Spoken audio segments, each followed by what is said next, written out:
Well, here we are. Hello, my fellow YouTubers and my TikTokers and my social people.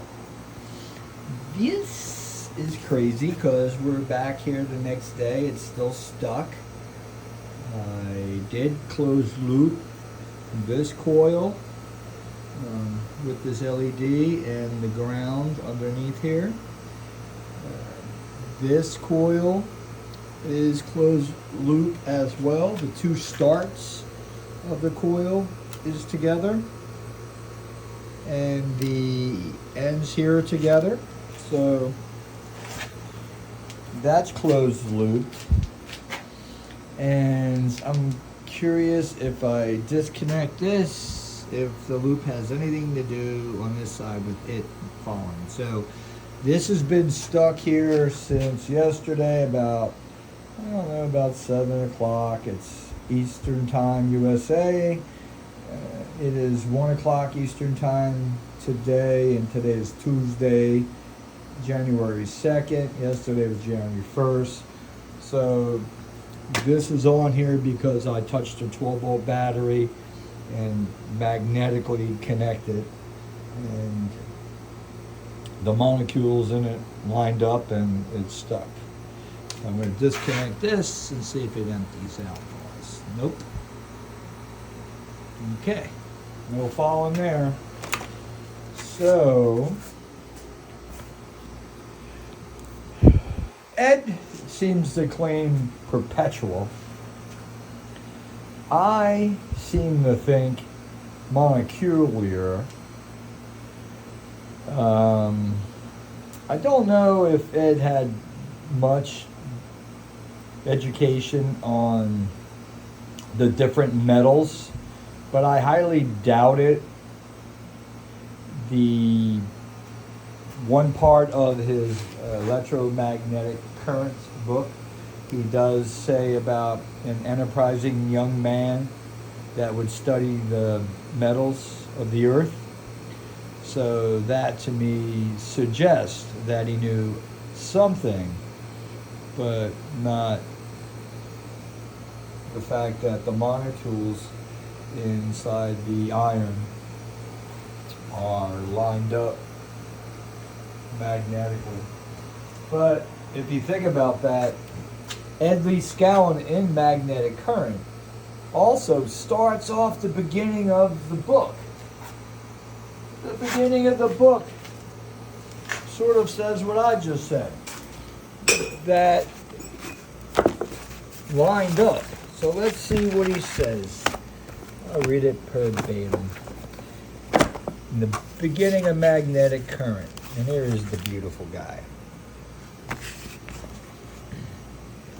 This writing is lined up, so when you read it, you look east, and all the description you will read about magnetic current, it will be just as good for your electricity. Following the result of my 2-year experiment with magnets at Rockgate, 17 miles southwest from Miami, Florida, I will first describe what a magnet is. That's what you got. He does mention about being lined up. So, I just want to say, chew on that a little bit. When I said the molecules are lined up, because iron sits on the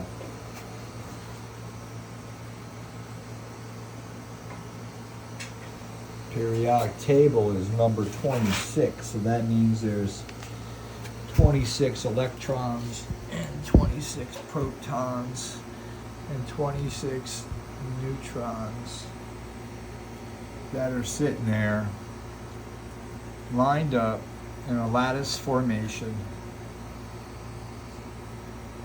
And the laminates, you can see the laminates, the layers in between this right here.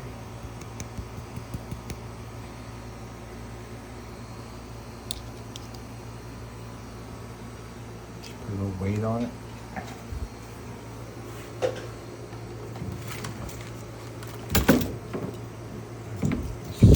These are heavy. I don't know, let's get a hold of that. So this is iron ore. So is this. They stick the magnets, they're pretty cool. These are heavy, they're iron ore. So in some of my research that I've been doing on my experiments, the fundamental frequency of this iron, that the reason I'm working on this part of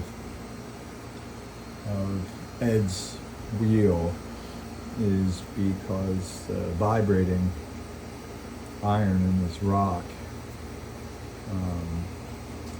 through a certain frequency and through a certain chamber, I'm able to,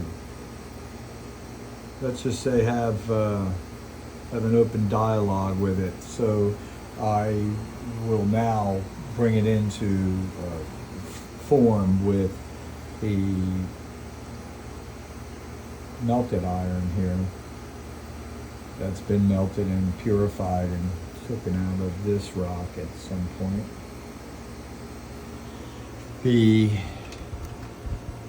I'm adding this on here. This is crazy weight. This thing gotta weigh 5 pounds. There it goes. So we broke it.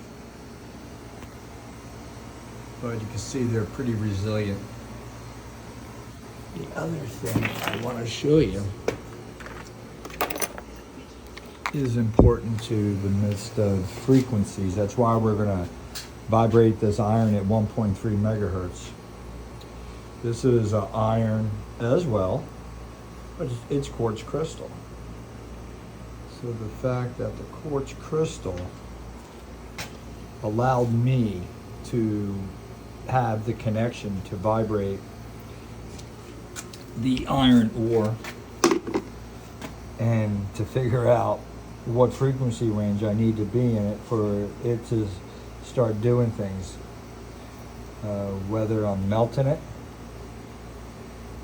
or I'm just turning it into clay to mold it, is based on a vigorous resonant frequency that will take it out of resonance. It'll make it more agitated, so it'll start to disform whatever your frequency with. So this quartz has helped me to understand to do that, and it's pretty interesting.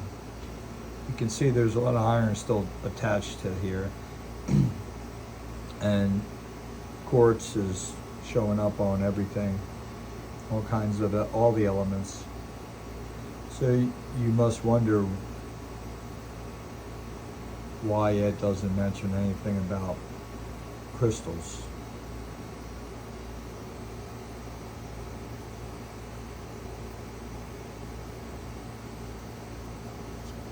Maybe he didn't know. Just maybe he didn't know. Let's see if we can get this rock stuck here. You guys like some good stuff here. Alright. Shits and giggles. We're gonna turn on this. You'll like this too, because it goes to show you how much iron's in here. This rock is real heavy. And so is this one. Like I said, it's crazy heavy. For its size, it's crazy heavy.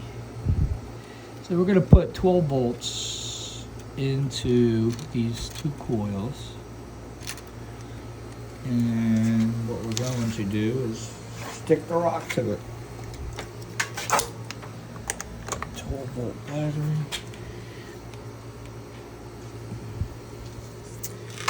Yeah, pretty.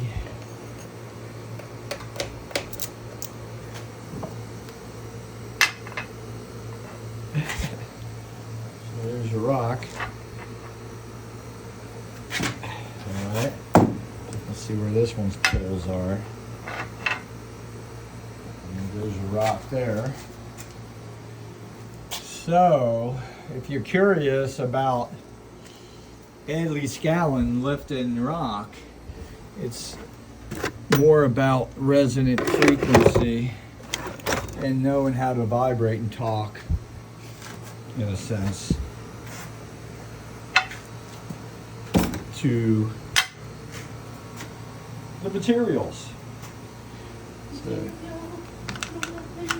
So sometimes it pays to be a little wackadoodle, and you learn on your own, because where else are you going to learn stuff like this? Not in the darn classroom. Oh, nope. Not at all. Peace out. Leave your comments.